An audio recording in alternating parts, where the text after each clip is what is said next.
Model biblijskog potopa suprotan je gradualističkoj dogmi i skeptičnim i antireligijskim zagovornicima koji stalno napadaju činjenicu da je Bog stvorio svet i to ponekad sa velikom zlobom i mnoštvom kleveta. Zvanična nauka koja govori o tome da su se geološki procesi odvijali sporo i postepeno tokom nekoliko miliona godina ne može da objasni odlike koje vidimo u Australiji.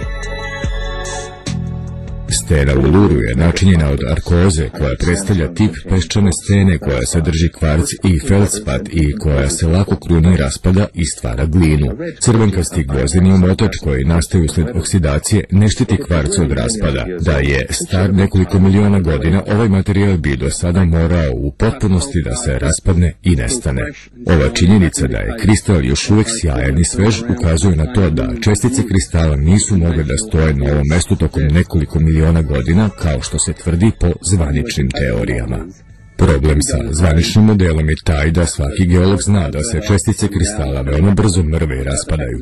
Uprkos činjenici da je kristal navodno bio izložen raspadanju tokom nekoliko stotina miliona godina, on je ovdje i dalje svež kao da je tu juče stavljen. Dokazi u stenama o kataklizmičkoj poplavi zemlje ubedili su Filipa Hohnena u to da je biblijski tekst o Noevom potopu zapis o stvarnom događaju iz skorašnje ljudske istorije.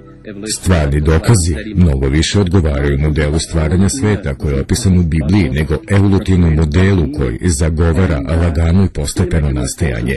Biblija kaže da je celokupna zemlja bila prekrivena vodom tokom vremenskih perioda od oko godinu dana. Zamislite silu koja je ta voda mogla da ima budući da je preplavila celu površinu zemlje u ono vreme. Ta voda je mogla da u potpunosti preoblikuje našu planetu. U svim delovima Australije postoje veliki nanosi sedimentnih stena koje je voda ostavila iza sebe. Da li su se te stene postepeno formirale, kao što tvrdi zvanična geologija, ili one ukazuju na kataklizmičku poplavu? Znamo šta je poplava u stanju da učini. Poplave koje nanesu vodu u visini od samo nekoliko desetina metara mogu u potpunosti da unište gradove. Šta onda može da učini voda koja je duboka 3 i više kilometra? Ona doslovno može da zbriše planine sa lica zemlje i da stvori nove planine kao i da pokreće masivna tela sedimenata za veoma kratko vreme i tako da izazove veoma brzu eroziju tla.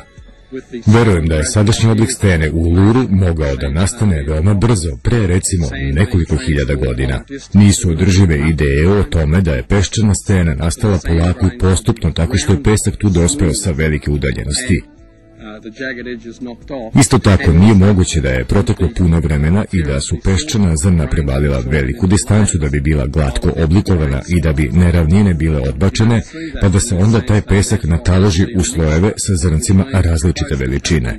U ovoj peščanoj steni Aer u Australiji vidimo mešavinu koja znači da je proces morao da bude veoma brz, katastrofalan i iznenadan kako bi se dobila ovakva mešavina zrnaca i kako bi kvarc ostao svež.